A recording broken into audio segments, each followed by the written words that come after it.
My stepmother kicked me out of the house and took the money from my inheritance to give to my stepsister. And now that they're on the streets, they're asking for my help. When my dad got married to my father, she always wanted girls, and, of course, I was not a girl.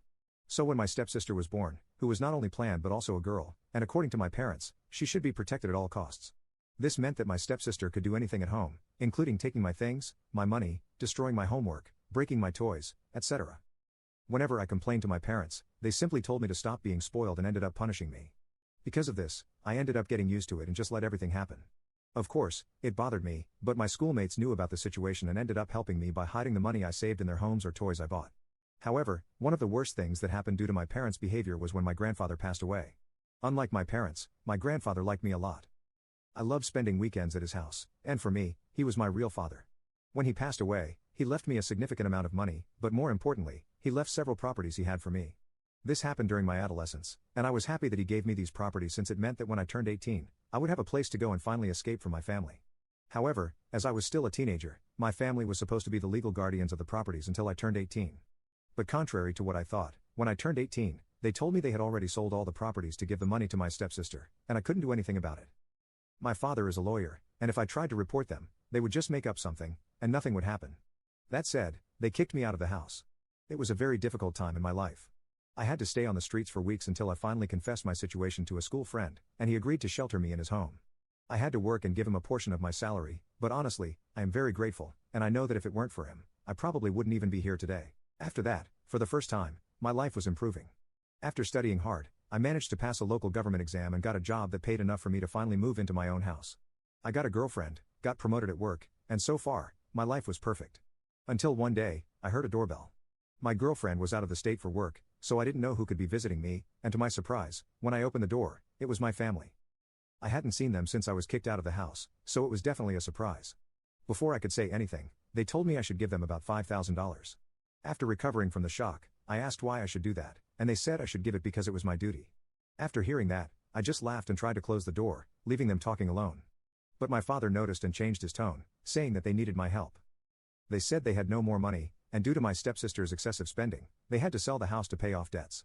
They were asking me for $5,000 because, according to them, they were going to move to one of the houses my grandfather left for me, but they didn't have money for the trip. I told them that these houses were rightfully mine, and I would never help them, and they should leave immediately from in front of my house before I called the police. After a lot of discussion and after I took out my phone and typed the police number in front of them, they left. However, what they don't know is that now that I know my houses were never sold and it was just their lie, I will sue them and take everything back. I know they probably still have all the houses, so I will take all of them. They will surely be angry when they find out that I will sue them, but I simply don't care, and I don't mind if they end up on the streets. My lawyer will serve the lawsuit notice tomorrow, and when they find out, I will update everyone. Update. Basically, they kept calling me repeatedly on that day, urging me to pay the $5,000 and stop being a horrible son.